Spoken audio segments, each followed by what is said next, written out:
Hello and welcome to the MovieKing Podcast. My name is David Jurmann and I'll be your host. On today's episode, I'm going to review the film The Conjuring: Last Rites. So, I actually have quite a soft spot for this franchise. The original Conjuring was the first real horror movie I ever watched, actually. I don't know, I was always too scared to watch horror growing up because I just don't like jump scares. I really don't like, and I actually don't even like haunted houses, which is a weird fun fact because I actually do really like horror movies now. Like over as the years have gone by, I've gotten into more and more of them. I've kind of been open to seeing more types of horror.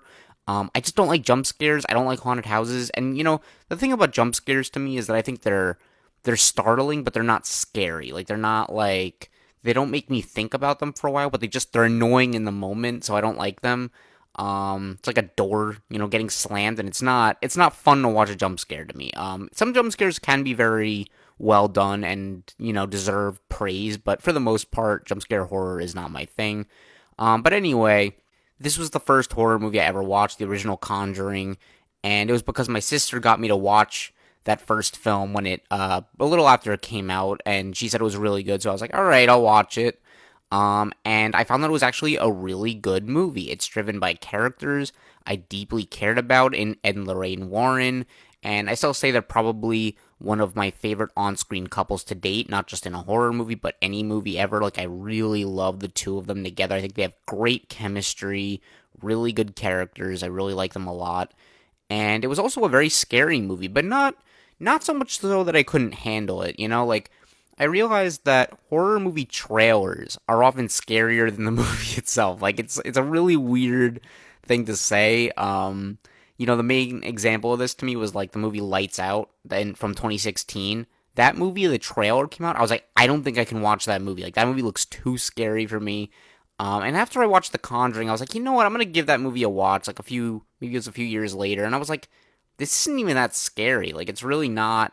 Not to say that it's not scary, but it's not. It didn't make me jump as much as the trailers did. Like it didn't spook me that same way in the startling way that a jump scare does. But yeah. Look, the first Conjuring movie is really good, and that movie eventually spawned the Conjuring universe. I'd say the second film is even better than the original, and the spin-offs weren't all that great, to put it nicely. Annabelle 1 was boring. 2 and 3 were fairly creative, fairly decent. The Nun movies were both bad. The first one is like especially like a guilty pleasure of mine, but the second one was just bad. Curse of La Llorona was awful. And then we got 2 more Conjuring movies in the main series. The third film was directed by the same guy who did Curse of La Llorona and The Nun 2. His name is Michael Chavez. James Wan brilliantly directed those first 2 Conjuring movies, and he's one of the best voices in horror today. Like, I can't praise the man enough. He hasn't done horror, and actually, he hasn't really done much in the last few years. His last movie was Aquaman 2, which was a really big disappointment, but I don't really blame him for that. I think I blame the studio more. As a whole, he's a really good filmmaker and a great creative voice. And Michael Chavez is a director who has constantly and consistently improved with every movie. Like, I remember when Curse of La Llorona came out, James Wan said, this is the guy I want to direct the next Conjuring movie, when he decided he wasn't doing it anymore. And that was, like, the main thing that got me excited for Curse of La Llorona. I was like, like, I want to see who this guy is. Like, James Wan has so much confidence in. And even through that movie, which, I could see potential for him as a director, but I thought the script for that film was awful. And I'll say this much, I don't think it's pure coincidence that every movie that Chavez has done, like, he's improved as a director, but the scripts are still really bad. Maybe not bad for all of them, but just at best they've been decent.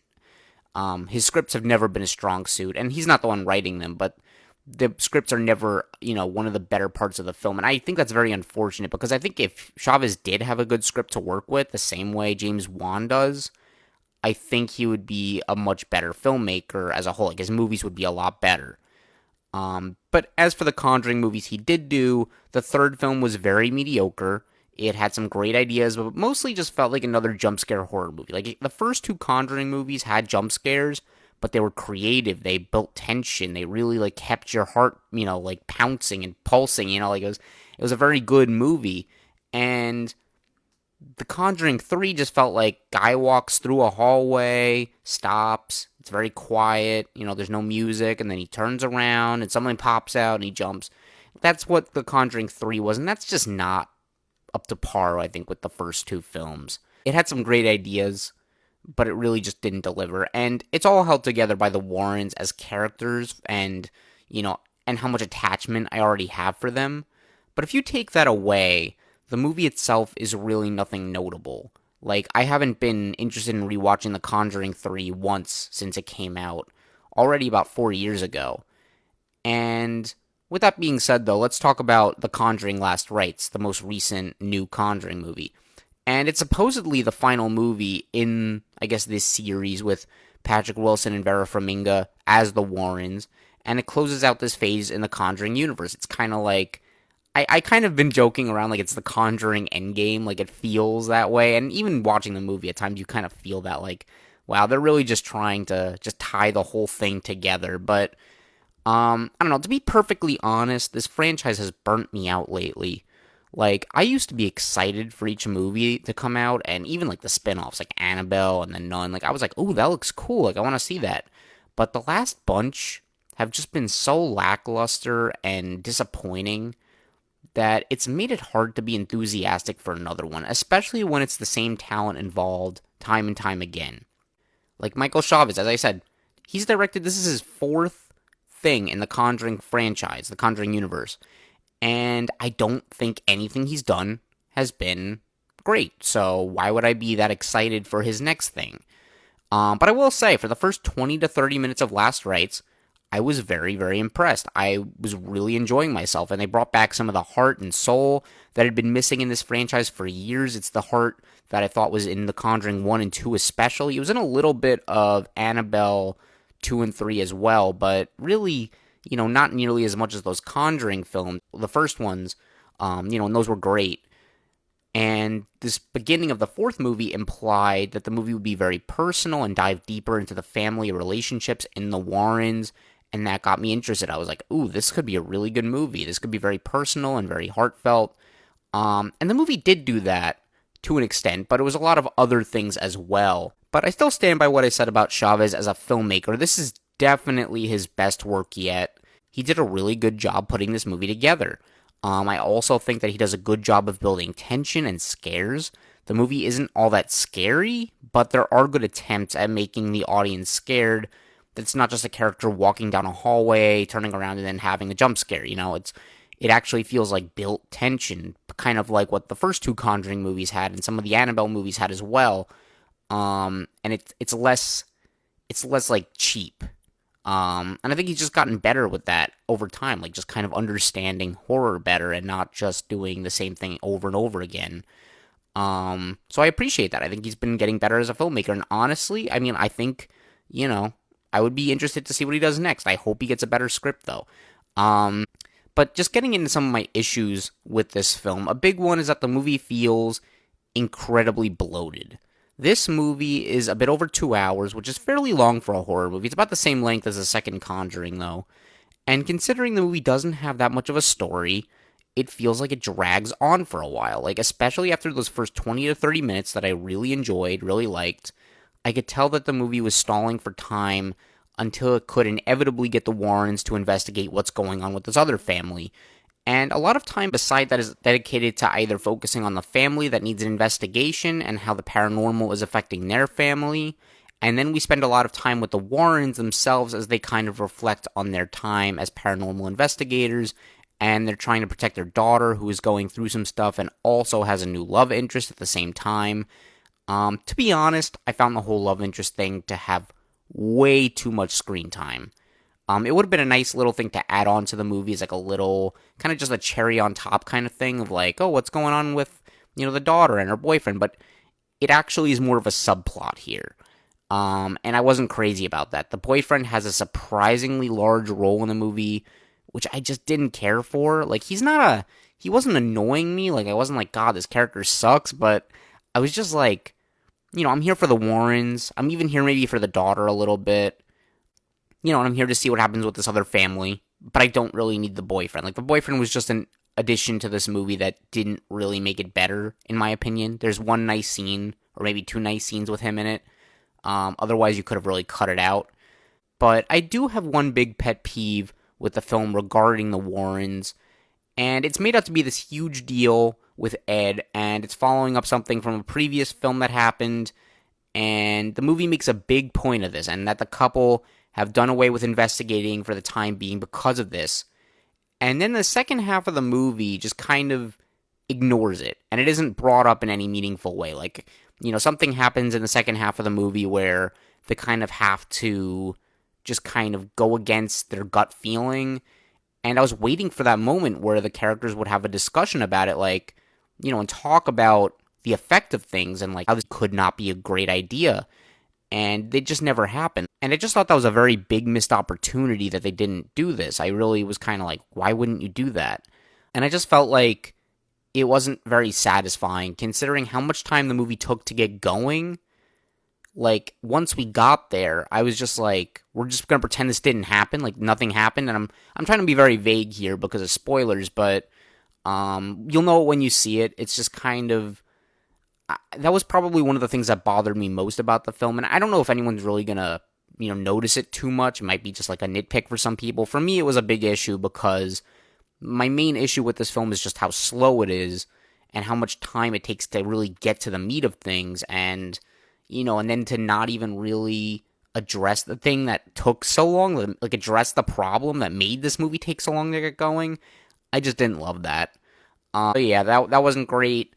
I also just don't really feel like there's a compelling threat in this film. Like, there's a cool mirror that has some significance and is pretty neat, but I don't think it has the same impact as characters like Annabelle, Valak, or the Crooked Man. Those were all like these demonic, scary creatures that I was scared by, and that really affected me as a viewer, like watching it. And I'm like, these are really memorable characters. The mirror, though, it's kind of creepy, but it's just not a very, like, I don't want a spin-off of the mirror, like, I wanted a spin-off of Annabelle, I wanted a Crooked Man spin-off or a Nun spin-off. I don't really want a mirror spin-off, but, and yeah, look, then you have the big finale in the movie, which is pretty underwhelming. The way everything wraps up is so cheesy and kind of hard to take seriously. It just kind of, I don't know, there's some weird stuff that happens. It's like, what is this? Like, what kind of movie is this? Like, what kind of, I don't know, it just didn't feel like a normal way to end this kind of horror situation. It was a little weird. And then you have the real ending to the movie, which is also cheesy, but far more satisfying and ends the journey of these characters on a high note. I was really happy with the way this movie actually ended. Like, similar to the way it began, I was like, this is a really nice way to kind of close out this saga of, this little part of the Conjuring universe.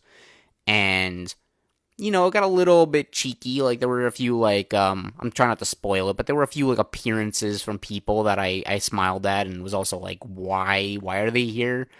So, I don't know, that was nice, though. I just really enjoyed the last few moments of the movie. I thought those were really sweet. As a whole, I'm really just kind of mixed on this movie. It's not bad, and you could feel that there was effort put into it. Like, there definitely was a lot of time and consideration being put into the story and everything here. I don't know. I don't think the flaws of this movie were from a lack of trying. It's just that given how much I like the first two movies, this was not on that level at all. It's probably more memorable than the third film, but I think it's about the same quality-wise, and the pacing of this film holds it back a lot. Like, I think if there was a cut of this movie that was an hour 50 or so, maybe an hour 45, similar to the pacing of, like, and the length of the other Conjuring movies, at least the first and the third one, I think this could have been a nice step above the third movie. But unfortunately, pacing does hold it back, so it's kind of on the same level for me. And even with that, it's hard to deny that there are some enjoyable qualities to the film. It looks good, it sounds good, I like the characters, and it has a nice balance of horror and comedy. And yeah, you heard me right, there's a lot of comedy in this movie, actually. Some very funny lines that I did get a good kick out of. My theater was laughing a lot during the film. Just wasn't that scary. But even though I'm not a big fan of this film in particular, I am sad that this will likely be the last time we see Patrick Wilson and Vera Farmiga as these characters, at least for a little while. Maybe we'll see them down the line in another installment, like as a cameo or something. Or maybe, this movie's doing very well. Maybe they'll make a fifth movie if enough, money talks. But we'll see. And I do think it's still very cool that we've gotten to see a horror movie launch into this huge franchise that made a ton of money and has a lot of memorable villains. But look, I guess in the meantime, I hope we just take a little break from this franchise, and if it comes back, which I'm sure it will, because, as I said, this movie made a lot of money. It's only been one weekend. It already made its budget back. And they've already announced the series is in the works. Who knows if that'll get made, but probably will. So when it comes back, I hope that they take the time to just really work on the quality and getting it back to how it was when this franchise first started. So I'm going to rate The Conjuring Last Rites a C. It's by no means, it's not a bad movie, but I really wanted to enjoy it a lot more than I did. It's frankly just very mediocre. And that about does it for this episode. If you want to follow my reviews, you can find me on Letterboxd at MovieKing1224. You can also listen to this podcast on your favorite apps such as Spotify, YouTube, Apple Podcasts, and Amazon Music. If you have any comments or feedback, I would love to hear it and improve the show. And of course, if you've enjoyed this episode, please consider liking, subscribing, and hitting the notification bell to hear more like it. I appreciate you all so much for listening, and I'll talk to you next time. Thank you. Bye-bye.